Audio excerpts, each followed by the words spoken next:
Hi, my name is Kelly Hood, and I'm a cybersecurity engineer with Optic Cyber Solutions.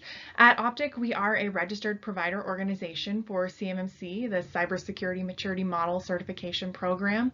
And so we're excited to bring you this new series from an RPO, giving our perspective on some of the new CMMC requirements and some of the things that we're learning as we're helping clients get prepared for becoming CMMC certified. So there are 17 CMMC domains that we can see here on this slide. They were primarily derived from the NIST SP 800-171 controls. So you'll see a lot of the control families and the CMMC domains look quite familiar. But today in this quick video, we're going to try to run through all the domains really quickly at a very high level and basically just get at those core components of what are they really trying to get at, knowing that whatever maturity level you're trying to achieve, whether it be a level 1 or a level 5, you're going to need to implement these things differently, or you may only need to implement a subset of the practices across these domains. But we wanted to talk just a little bit about each of them and provide a quick overview. So the first domain we have here is access control.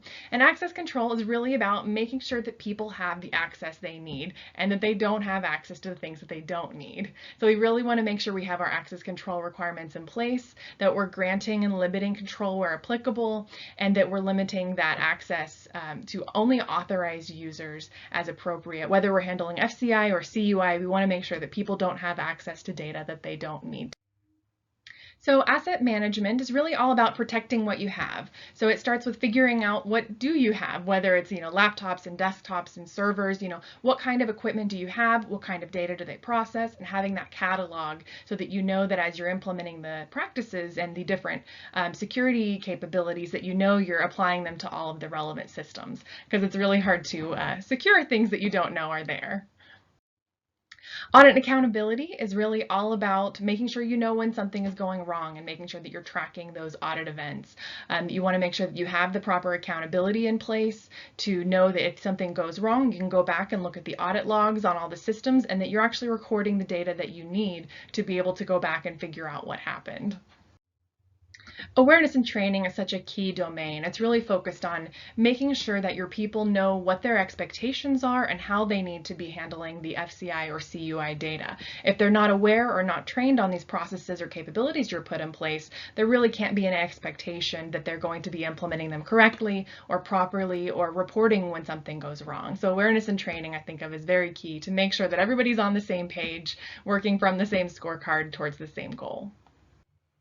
The configuration management domain is really about setting a solid foundation to build on. Here we really want to focus on setting secure baselines, what configurations should be in place, what things should be on by default, and knowing kind of what is that baseline that we're going to need on to have things configured across all of our systems and devices.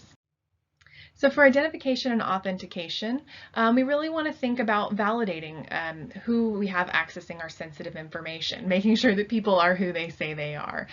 Where in access control, we're going to be setting those specific permissions and giving approval to access certain systems. Here we want to know who are those people that are accessing these systems. So here we're going to be defining those roles and managing their identifiers and authenticators. For incident response, really a little preparation goes a long way. We want to make sure that we have a plan in place and that we know what to do when something goes wrong. From detecting an incident to responding to an incident, we want to make sure we know who to call, when to call them, and what are those steps to take proactively so that we're not caught off guard in the moment.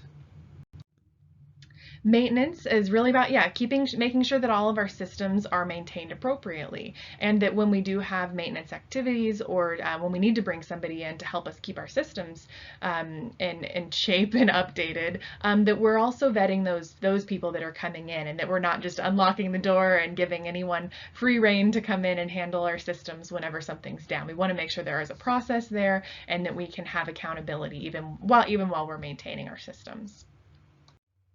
So the media protection domain really focuses on all of our physical media, so USB drives, CDs, DVDs, those devices that even if we may disallow them or see them being used less commonly, it doesn't mean that people aren't still using them or people aren't still storing sensitive data. We want to make sure we have clear markings that we'll use to label that data when they are permitted, and a process for approving that to make sure that if we want to disallow it, that everybody knows they're not allowed to use removable media, or if we do do allow it and want some sort of approval process in place, that we can make sure that people are handling that appropriately, and all the way through destruction, really, that once we're done using a USB drive, for example, that we know that what are those destruction capabilities that we'll need to keep in mind. Personnel security is really all about building the confidence in the employees that you have. You know that you're going to be handling sensitive information, whether it be FCI or CUI, and so you want to have confidence that the people that you have working for you know how to handle this information, and that they've gone through a certain level of scrutiny to be able to be permitted to handle this information. So this is a lot of those screening capabilities, and making sure that that is kept in mind as people are transferred throughout the organization as well. Physical protections are sometimes the easiest to visualize because we're all used to seeing our guards and gates and cameras and things.